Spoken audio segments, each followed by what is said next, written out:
10. Satan tempts us to cross the line. He will use the lust of the flesh, the lust of the eyes, and the pride of life up to the line, because God will not make him go over that line. Who fed the fruit to Eve? Nobody. She took it of her own free will. What happened? He came, he suggests it, and then stops right there. He's not the guy giving you the glass and you're drinking that beer. He's not the guy giving you that cigarette and you're actually smoking it. You did it of your own free will. God says something, you stick to everything that he said. Don't add to it, don't take away from it. If you can do that, you're going to be on the narrow path. 9. Another celebrity who let his fame get the best of them was the late John Lennon from the rock band The Beatles. In 1966, at the height of his popularity, he said in a mocking way to a media outlet that Christianity would fade away and soon disappear. He also said that his band was more famous than Jesus Christ. If it had said television is more popular than Jesus, I might have got away with it.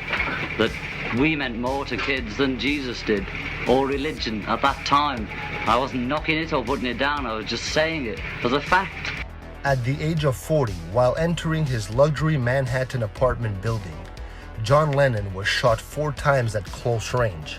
He was immediately rushed to the hospital but died on the way. 8.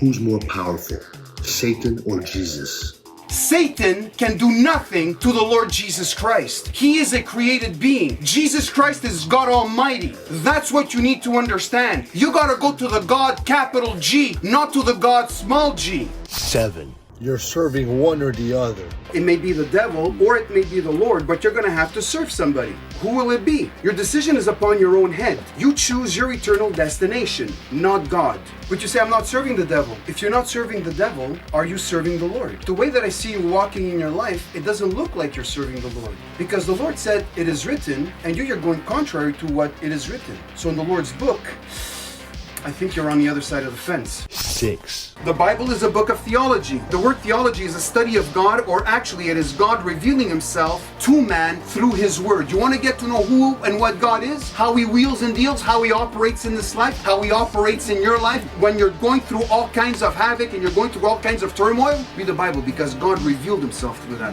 And by the way, there's tons of promises that if you claim, God will answer and he's going to honor whatever he said he will honor. 5.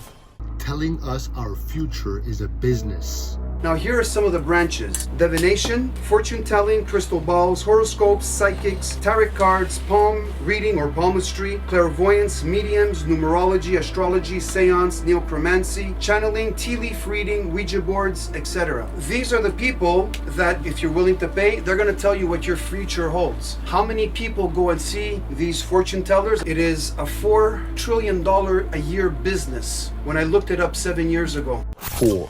Entering heaven because you're a good person. We just finished reading in Romans 6:23, the gift of God, which is eternal life through Jesus Christ our Lord. Look at Ephesians 2:8 and 9. For by grace are you saved through faith, and that not of yourselves. It is the gift of God. How much more do you want him to tell you? Not of works, lest any man should boast. So you don't work your way to heaven. In this dispensation, in this administration, the way God has wired the whole thing. 3. The Bible requirement for a prophecy from God is 100% accurate. Deuteronomy 18:20-22. But the prophet, which shall presume to speak a word in my name, which I have not commanded him to speak, or that shall speak in the name of other gods, even that prophet shall die. And if thou say in thine heart, how shall we know the word which the Lord hath not spoken? When a prophet speaketh in the name of the Lord, if the thing follow not, nor come to pass, that is the thing which the Lord hath not spoken. But the prophet hath spoken it presumptuously. Thou shalt not be afraid of him. 2. How many heavens are there? Now Paul speaks of 3 heavens. I knew a man in Christ about 14 years ago. Whether in the body I cannot tell, or whether out of the body I cannot tell. God knoweth. Such an one caught up to the 3rd heaven. I asked a question many years ago. This is the answer that I got, and it is the best answer that I've gotten up to date. We have the heaven that we see by day, up to the clouds. We have the heaven that we see at night, which is basically our universe, the stars. And then you've got the 3rd heaven, where God is outside of this actual creation, and that's going to be the 3rd heaven. These are the different layers, these are the different stories that basically God has in this particular creation. 1. Frank, are we all the children of God? No, actually we're not. The Bible says in John chapter 1 verse 12, "But as many as received him, to them gave he power to become the sons of God, even to them that believe on his name." Again, as many as received him. Not everybody has received him.